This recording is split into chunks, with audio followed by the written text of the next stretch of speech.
Welcome to LNP Renewable System Integrator.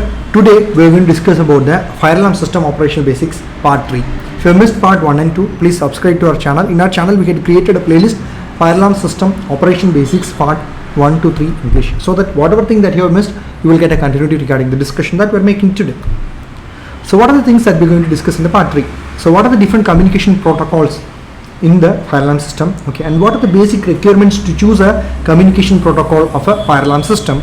How to verify a non-digital protocol using oscilloscope in a fire alarm system, and how to verify a digital protocol using oscilloscope in the fire alarm system. So when we get to know about this communication protocol, each manufacturer, okay, it can be an analog addressable fire alarm system, okay, utilizes a unique communication protocol on the SLC loop to communicate between the control panel and the addressable devices. Most protocols are developed by the detector manufacturers itself. So many manufacturers, okay, they modify the standard protocol developed by the detector manufacturers to provide a appropriate environment for their equipments and the distributors.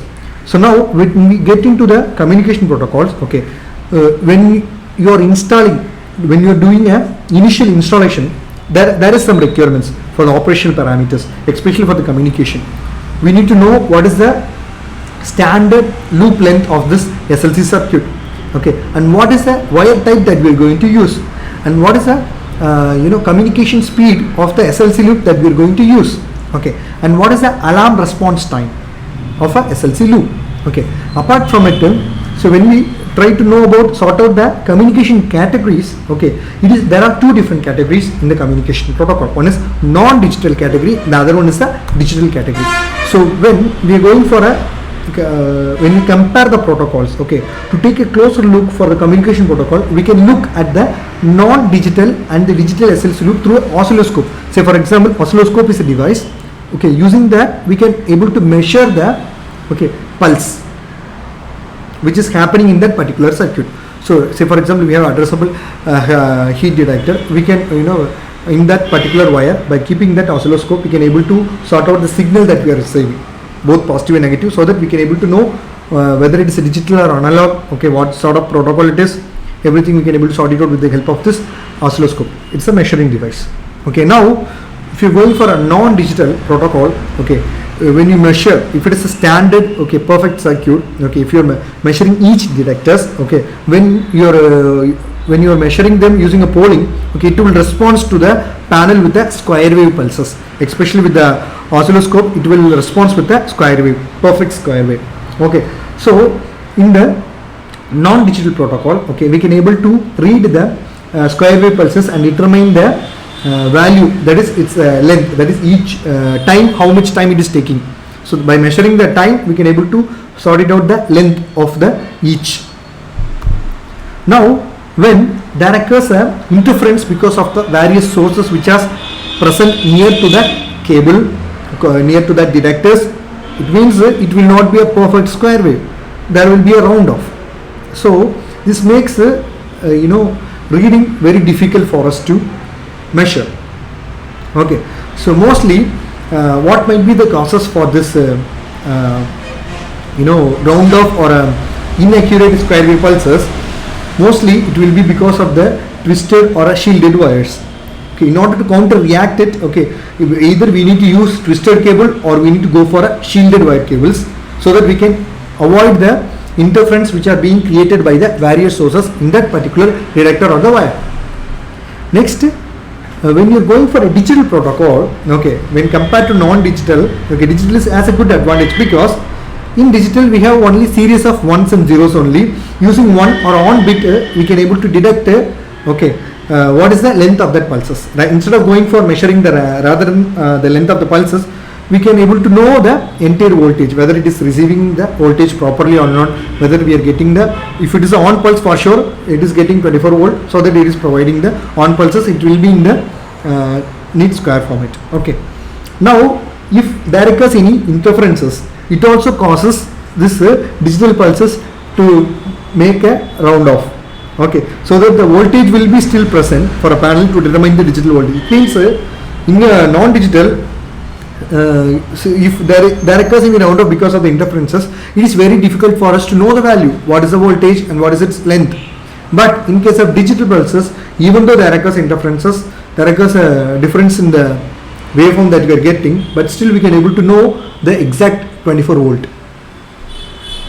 Next, in the same way, okay, in the digital protocol panel, okay, they do not typically require a special cabling, since interference does not pose any subsequent signal problems. So mostly signal problems will be more if there occurs interference in the non-digital protocols, but in the digital protocols, okay, even though there occurs a problem, it won't affect the output, it won't affect the pulses which are getting created. So there is no need for going for any special cable. By doing some retrofit operations or with the existing cable itself, we can rectify the issues which are happening in the digital protocol cables. Now we had discussed about what is a digital protocol and what is non-digital protocol. Now let us try to know what is this non-digital loop response.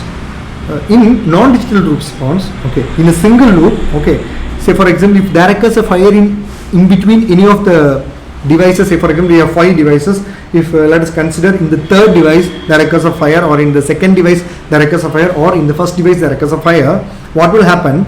Okay, since it is working on pooling operation, okay, even though say for example now it is pooling, let us try to sort it out with an example so that it will be easy for your understanding. Now let us consider a situation, there is no fire, okay, we have 6 equipments which are getting connected in a single loop. Among that we have 3 detecting devices, okay, a heat detector, 2 smoke detectors, and also we have a addressable pull station, addressable input module, and addressable relay module. Now the system is showing normal. Now let us create a situation, let us try to create a fire near the first detector. So what will happen? Because of the pooling process is happening continuously in the fire alarm control panel loops, what will happen? Since it is checking the second detector, okay, since it is checking the second detector, what will happen? After checking third, fourth, fifth, sixth, then only it will try to know there occurs a fire. So even though there is a fire is happening in the loop 1, okay, since it is pooling loop 2, what is happening? It will not show any fire alarm. This process, now see, it is doing pooling operation for the third, it is doing pooling operation for the fourth, and it is doing pooling operation for the fifth, and it is doing pooling operation for the sixth. And after that only, when it come back to the one, it creates an alarm point 1, there is a heat detector alarm. Okay, so it means it will take 15 to 20 seconds. If it is a longer loop, okay, if we have hundreds of points which are connected in the loop, what will happen? The response time for alarm will be more. So it is one of the disadvantage of this non-digital loop response. Now when you are going for this digital loop response, okay, what will happen? Even though there are hundreds of devices, hundreds of points which are connected, okay, but the responsing, the loop response will be immediate in order to handle the alarm. Whereas in the non-digital loop, okay, there is a delay, it will not be immediate, it will check all the loops through pooling process, then only it will after coming to that particular device only it will create an alarm. But in the digital loop response, okay, even though there are hundreds of devices available, even though there is a pooling sequence which is happening, but it will get interrupted and it will try to create the alarm immediately. Okay, now see, we have a addressable same heat detector, same example we are going to have now. Now there is no fire. Now let us try to create a fire. Now it is doing pooling operation at the 002 device. Okay, it is a smoke device. What will happen? Because of the digital loop response, immediately it will handle the it will create an alarm. Okay, it will handle the alarm situation immediately and it will try to create there is an alarm. Thank you so much. Please subscribe and press the bell icon. If you want to know more and learn more, you can contact us. Okay, we have provided the contact details here. We LNP Renewable System Integrator. We are providing PLC programming training for Siemens, Allen Bradley and Delta PLCs. We are also providing special trainings for building management system, building automation system if you are really interested to work in the GCC countries. And also if there is no EB power available, okay, you can establish the solar DC lighting system. We can help you. And also if you have agriculture farms, if you want to protect your agriculture farms from crops from the wild animals, instead of going for a normal fencing, you can use the solar electrical fencing. We can provide a solar fencing as a kit also. We are also providing solar on-grid, off-grid, hybrid application, solar street light, solar pump services, design, installation, testing, commission, consultancy, training supports. And also, if you want to really learn the basics of the alarm, okay, especially the fire alarm system, okay, access control system, and most importantly the electric vehicle technologies, we are providing courses on it. You can contact us. We can provide the contact details here. Thank you so much.